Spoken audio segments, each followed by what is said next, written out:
কি জানেন কি খেলে মেয়েদের যৌন চাহিদা বৃদ্ধি পায়? দইয়ের সাথে কি খেলে ত্বকে অ্যালার্জি হয়? প্রতিদিন কি খেলে ফুসফুস কখনো নষ্ট হবে না? কোন ফল খেলে শ্বাসকষ্ট রোগ ভালো হয়? এই সকল প্রশ্নের উত্তর যদি না জেনে থাকেন তবে ভিডিওটি আপনার জন্য। ভিডিওটি না টেনে শেষ পর্যন্ত দেখতে থাকুন। আজকের প্রথম প্রশ্ন, দইয়ের সাথে কি খেলে ত্বকে অ্যালার্জি হয়? অপশন: চিনি, আম, মাছ নাকি দুধ?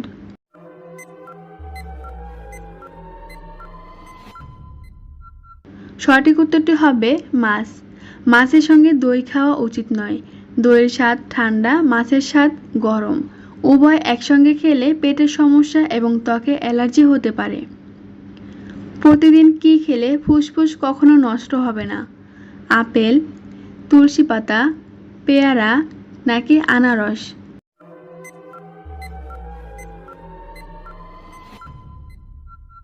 সঠিক উত্তরটি হবে তুলসী পাতা। ফুসফুসের যত্নে তুলসী পাতা ধন্বন্তরী হিসেবে বিবেচ্য।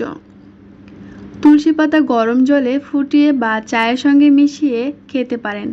তুলসী পাতার রস বানিয়ে খেলে ফুসফুসে থাকবে বহাল তবিয়ত। কোন ফল খেলে শ্বাসকষ্ট রোগ ভালো হয়? অপশন: পেয়ারা, আপেল, বেল নাকি বাদাম?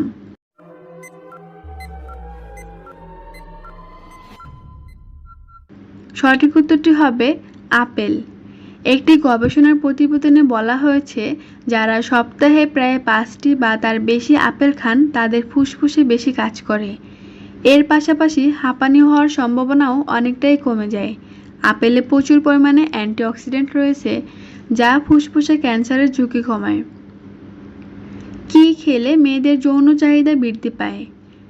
পেঁয়াজ, রসুন, ধনিয়া নাকি দারুচিনি?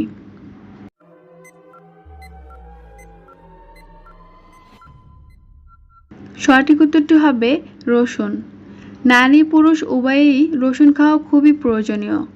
রসুন যৌন উদ্দীপনা বাড়াতে এবং যৌনাঙ্গকে পূর্ণ সক্রিয় রাখতে রসুনের পুষ্টিগুণের কার্যকারিতা সর্বজন স্বীকৃত। জেনে নিন কিভাবে খেলে রসুন যৌন চাহিদা কয়েক গুণ বাড়িয়ে দিবে।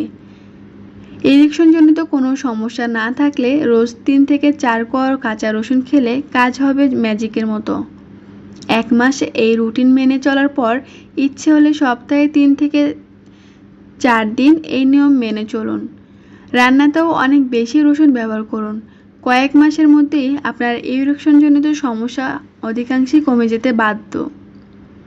এমনই আরও সব ভিডিও পেতে চ্যানেলটি সাবস্ক্রাইব করে রাখুন।